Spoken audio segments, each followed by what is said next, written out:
All right, so good evening. I am Lashana Sorrell, and I'm so excited to have you all join us for tonight's lecture. In recognition of the 100-year celebration of the passage of the 19th Amendment, we here at Vulcan Park Museum opened our exhibit, Right of Privilege, Alabama Women and the Vote in January. Since the opening, we have held several events and programs discussing this great occasion for celebration. So tonight, in partnership with Samford University, Cumberland School of Law, our final program is a lecture entitled Women, Whiskey, and Taxes. This lecture will be led by Tracey Roberts, a law professor at Samford University. So now to tell you a little bit about Tracey. So Tracey is currently teaching federal income taxation, partnership taxation, corporate taxation, tax policy, property, and environmental law at Cumberland School of Law. She has previously taught law at the University of California, Hastings College of the Law, Seattle University, the University of Louisville, and the University of South Carolina. Before turning to academia, Tracey practiced law for 14 years, primarily in the area of commercial real estate and affordable housing, specializing in tax credit financing, mixed-use real estate development, and sustainable land use planning. She has also developed technology projects for 4 years for Atlanta Legal Aid and Georgia Legal Services Program to expand access to legal information and legal services. So I would like to turn it over to Tracey so you can hear her great presentation. So thank you all and enjoy. So Tracey, it's on you. Thank you. Today, we're going to be talking about whiskey, women, and tax. Before they became the most famous pair of advocates in the United States women's suffrage movement, Susan B. Anthony and Elizabeth Cady Stanton were temperance activists. Advocating for the prohibition of alcohol in a world in which women lacked both political and property rights, they sought to curb other social ills: family poverty, unemployment, domestic violence, and violent crime. Through the early 20th century, however, the United States relied heavily on excise taxes, particularly those on liquor, to fund government operations. The passage and ratification of the 16th Amendment authorizing the federal income tax was needed before the 18th Amendment prohibiting alcohol could be passed. This is the story of the unexpected and interlocking history of the 16th, 18th, and 19th Amendments and the alliances and betrayals that followed in the wake of their ratification. With the evangelical Protestant religious revival of the 1820s and 1830s, called the Second Great Awakening, social movements began aiming for a more perfect society. Their aims included the abolition of slavery and temperance. Under the prevailing view of the era, women were the guardians of the moral sphere. Women, therefore, had the authority to be deeply involved in these kinds of endeavors. Colonists had always brewed beer and made wine to have an alternative to unclean drinking water. In the early 1800s, however, farmers began distilling whiskey from corn and wheat and converting sugarcane cultivated by slaves in the South and in the Caribbean into rum. By the 1840s, a teenager was consuming 80 bottles of hard spirits per year, over 3 times the amount of alcohol adults consume in the United States today, leading to alcoholism and other social ills. Alcoholism was rampant, and so were its accompanying social ills: illness, accidents, violence, death, family poverty, domestic abuse, and marital rape. Upon marriage, a woman was a femme couvert. She was covered by and under the protection of her husband. Because she was deemed to be one with her husband, she no longer had separate legal capacity to own property, to enter into contracts, to sign legal documents, or to keep her own earnings. Without her husband's permission, she could not seek education or make decisions about her children. She lacked even rights with respect to her own body. The marriage vows of famous suffragists Lucy Stone and Henry Blackwell underscore the disadvantage the law of the era held for women. Stone and Blackwell contractually agreed to opt out of the law of coverture. They specifically delineated the laws they chose to set aside and agreed to submit any marital disputes to arbitration based on equity and natural justice, and so repudiating the tyranny of human enactments. In working for the anti-slavery movement and the temperance movement, women had their first opportunities to express themselves in public settings. In the 1840s, Susan B. Anthony was a well-known abolitionist. She was advocating for temperance movement when she was denied the right to speak at a temperance convention in 1852 in Albany, New York. In response, she and Elizabeth Cady Stanton formed the Women's State Temperance Society, forging a lifelong collaboration to secure women's rights. The pair also formed the Women's National Loyal League to support the petition for the 13th Amendment outlawing slavery before they went on to form the National Women's Suffrage Association.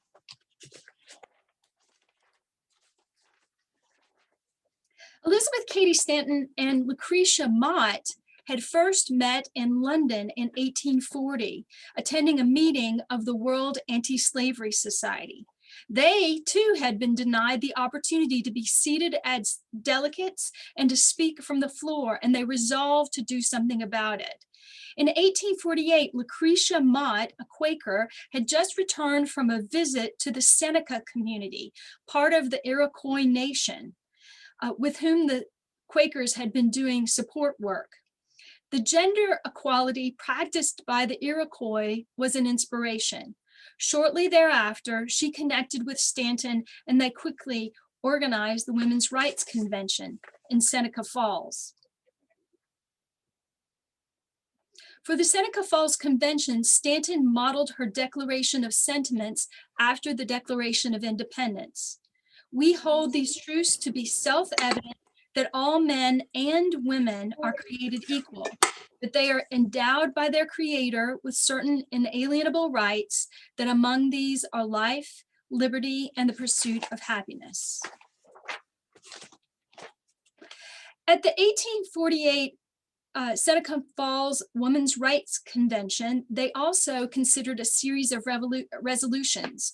On the first day of the convention, July 19th, only women were invited. The men who attended were asked to observe and not to participate.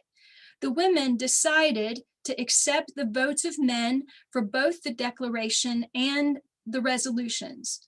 The final adoption of the resolutions was to occur on the second day of the convention. All of the resolutions were adopted unanimously except the resolution on the right to vote, which was considered radical and extreme.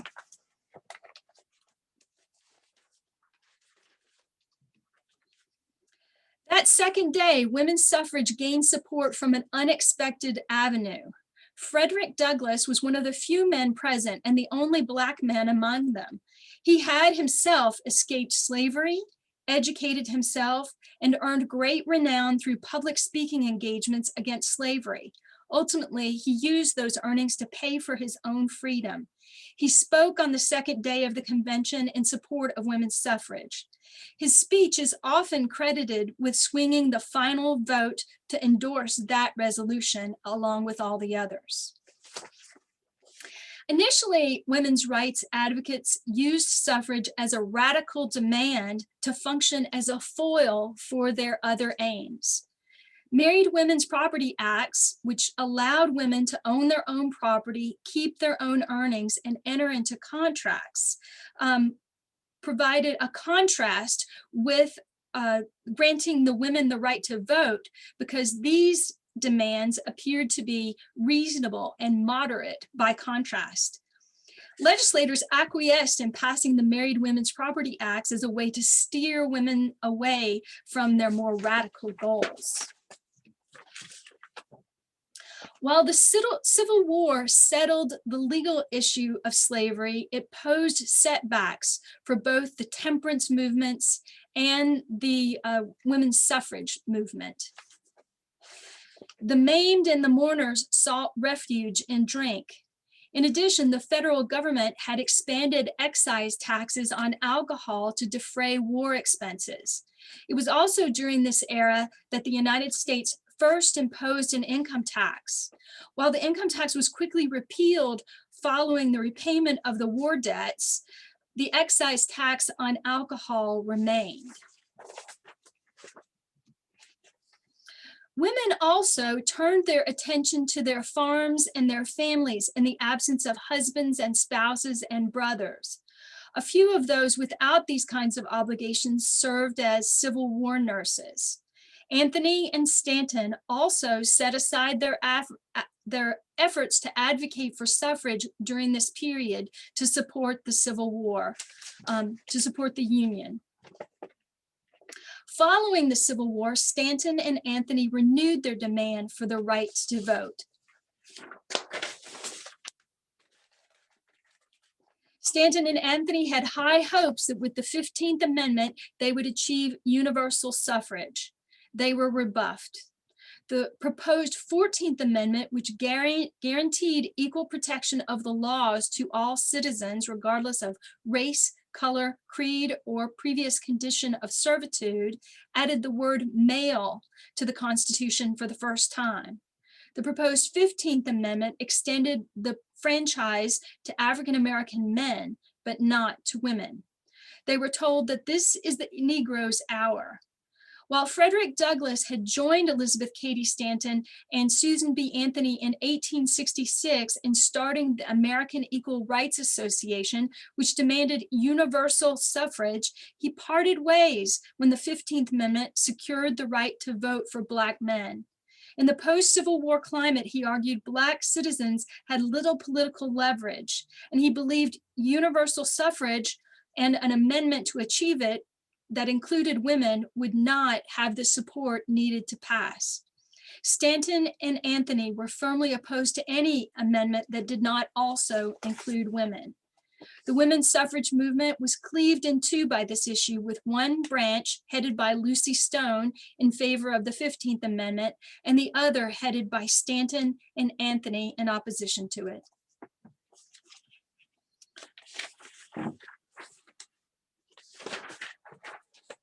After the Civil War, the Women's Christian Temperance Union, founded in 1874, resumed the long campaign to dry out America by fighting to ban alcohol at the local, state, and national levels. Under Frances Willard, the organization also advocated for women's suffrage.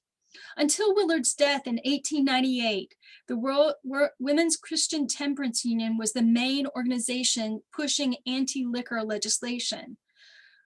Local option prohibitions enjoyed considerable success in rural areas where evangelical churches were very strong.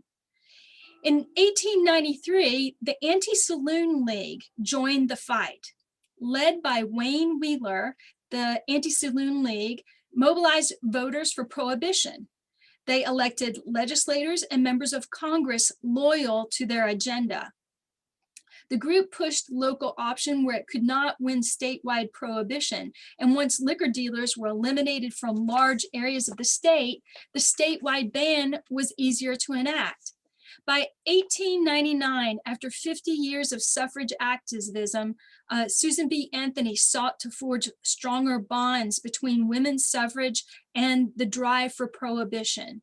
She said the only hope of the Anti-Saloon League success lies in putting the ballot into the hands of women. By 1911, the leader of the Anti-Saloon League, Pearlie A. Baker, agreed with her. Women's suffrage, he declared, was the antidote to the efforts of the beer and liquor interests. There was one problem, however. The US was dependent on excise taxes from alcohol sales for revenue. Here we see the combined taxes from spirits and from fermented beverages supplied up to 80% of internal revenue in the United States. Once we take into account the revenues from tariffs and duties on exports, excise taxes on tobacco and alcohol comprised up to 43% of all revenues between 1900 and 1910. The 1913 ratification of the 16th Amendment and the passage of the income tax would be necessary to make prohibition fiscally feasible. The Anti-Saloon League's alliances with Western populists and women voters in the West helped to secure ratification of the income tax. Members of the Women's Christian Temperance Union specifically advocated for the income tax as a means to wean the federal government from dependence on excise taxes on alcohol. By 1913, women had full voting rights in 9 states, and women were able to vote to assist with the ratification of the income tax in 5 of those states: Idaho, Oregon, Washington, California, Colorado, and Colorado. Finally, the national amendment for prohibition was also possible.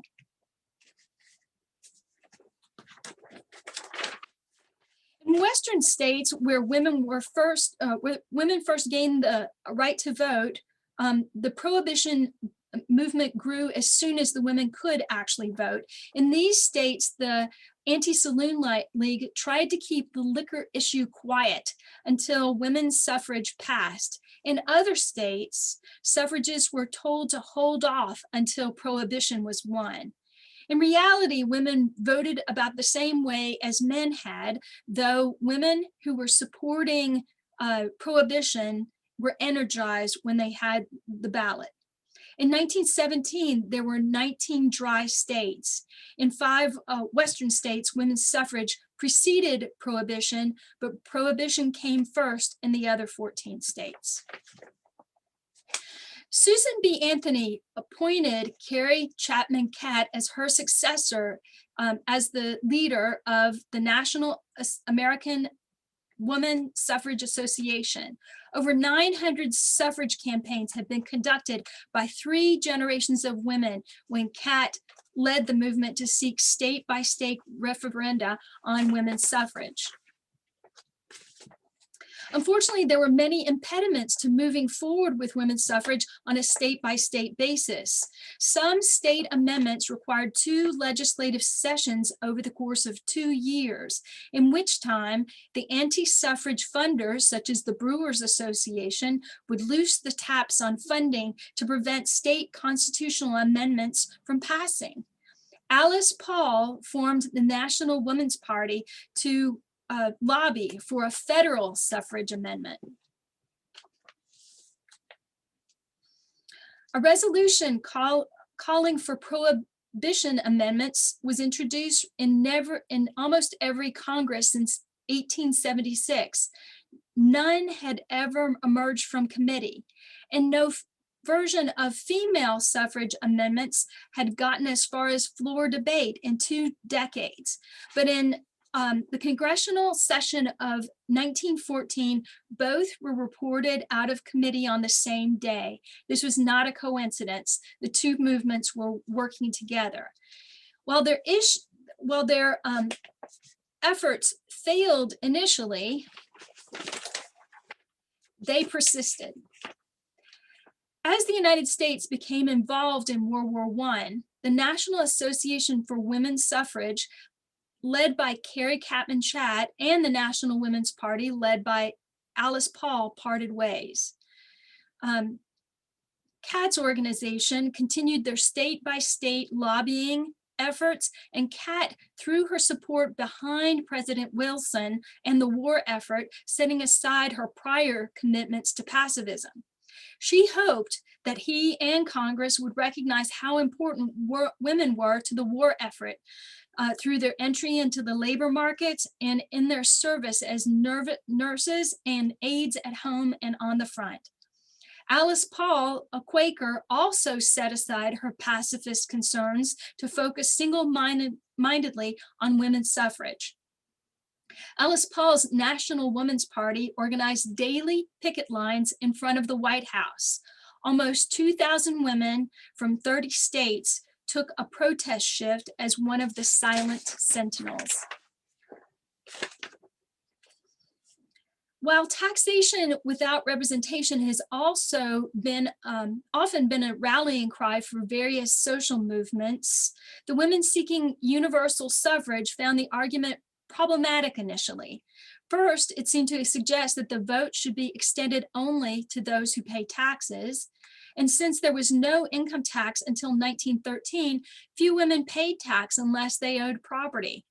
Few women owned property before they were married, and women could not own property after they were married until the Married Women's Property Acts set aside the law of coverture. Both Elizabeth Cady Stanton and Lucy Stone had called women to become tax resistors at the Third National Women's Rights Convention in 1852. Some responded. From 1873 to 1878, Julia and Abby Smith of Glastonbury, Connecticut refused to pay their property taxes, and Sarah Wall refused to pay property taxes for more than 25 years. In 1915, Dr. Anna Howard Shaw, who had served in leadership roles in both the Women's Christian Temperance Union and in the National Women's Suffrage Association, was also a tax protester. Her little yellow suffrage car, also known as the Yellow Devil, was taken and sold to pay her tax debts. Even after the 16th Amendment was ratified and an income tax was in place, the exemption was so high that few taxpayers were actually subject to the tax. It was with World War I that exemptions dropped and tax rates increased, and more women entered the workforce to earn taxable income. At this point, Paul took up the rallying cry and argued that the application of the federal income tax to women's earnings was taxation without representation. Lucy Burns and Alice Paul were both Americans, but they had met in England. They forged a friendship by engaging in direct action following the advocacy and example of Emmeline Pankhurst. Consequently, as the war continued, Paul and the National Women's Party took a more militant approach to women's suffrage. The Silent Sentinels burned President Wilson's image in effigy. They were attacked by people on the streets. They faced fines, and when they refused to pay the fines, they faced imprisonment. The National Women's Party's tactics took them to prison, where they were subject to brutal treatment. While in prison, the suffragists undertook hunger strikes, and they had to endure forced feeding. News coverage of the government's brutal treatment of the political prisoners may have pressed President Wilson to changing his position. After years of indirection and avoidance, Wilson addressed Congress to voice his support for the women's suffrage amendment. African-American women played a significant role in gaining the right to vote, including Harriet Tubman, Sojourner Truth, Mary Church Terrell, and Ida B. Wells Barnett. This was in spite of having been spurned by well-known leaders, including Frederick Douglass, Elizabeth Cady Stanton, and Alice Paul. Finally, the 19th Amendment was passed by Congress on June 4th, 1919. Providing the right of citizens of the United States to vote shall not be denied or abridged by the United States or by any state on account of sex. And it provided also that Congress shall have the power to enforce this article by appropriate legislation. Now the suffragists had to garner sufficient votes to ratify the amendment, 36 states. They wanted to try to complete ratification by the end of the summer so that women could vote in the presidential election of 1920. Over the years, prohibition and suffrage activists had suspected that the U.S. Brewers Association funded anti-suffrage activities. In 1919, a Senate investigation confirmed that they were right. Some of the U.S. Brewers Association members were openly against the suffrage movement, one going so far as to say, "We have defeated women's suffrage at 3 different times." By the summer of 1920, 35 of the 36 states needed had ratified the 19th Amendment. In Tennessee, the amendment had passed the Senate, but it was stalled in the House. Thousands of pro and anti-suffrage activists descended upon the Hermitage Hotel in Nashville to set up camp. The anti-suffragists set up the Jack Daniels suite on the 8th floor of the Hermitage Hotel, where they plied legislators with illegal liquor and bribes. Note that prohibition was in place. Carrie Chapman Catt described a 48 period in which no sober politician could be found in Nashville. When Catt complained of the illegal activity, she was told, "This is the Tennessee way." Alice Paul dispatched Sue Shelton White back to her home state in Tennessee to lead the National Women's Party efforts. When White tried to eavesdrop on the Jack Daniels suite to learn which legislators were open to bribes, they booted her from the hotel. Josephine Anderson Pearson, head of the Tennessee Association opposed to women's suffrage, attempted to corral a group of anti-ratification legislators, the Rose Brigade, to take the night train to Alabama to prevent the necessary quorum of legislators gathering to vote. On August 18, 1920, the Tennessee General Assembly called roll. The vote was an even 48-48. East Tennessee Representative Harry Byrne was 24 years old. Until the day of the vote, he had been squarely in the anti-suffrage camp, donning a red rose in his lapel to indicate his alliance. But that day, Byrne had received a note from his mother, Phoebe Ensminger Byrne.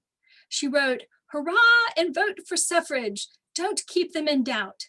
I noticed some of the speeches against. They were bitter. I have been watching to see how you stood, but have not noticed anything yet."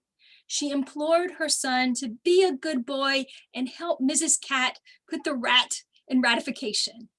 Byrne changed his nay to I and broke the tie. The House chamber erupted in pandemonium. In 1920, the 80 to 100 year campaign to gain the right to vote for women was far from complete. It took the Snyder Act of 1924 for the federal government to acknowledge that Native Americans were US citizens. Furthermore, Native Americans, African Americans, Hispanic Americans, and Asian Americans were systematically denied the right to vote until the Voting Rights Act of 1965, with amendments in 1970, 75, and 82. Voting has waxed and waned, with much higher participation, of course, in the years of presidential elections.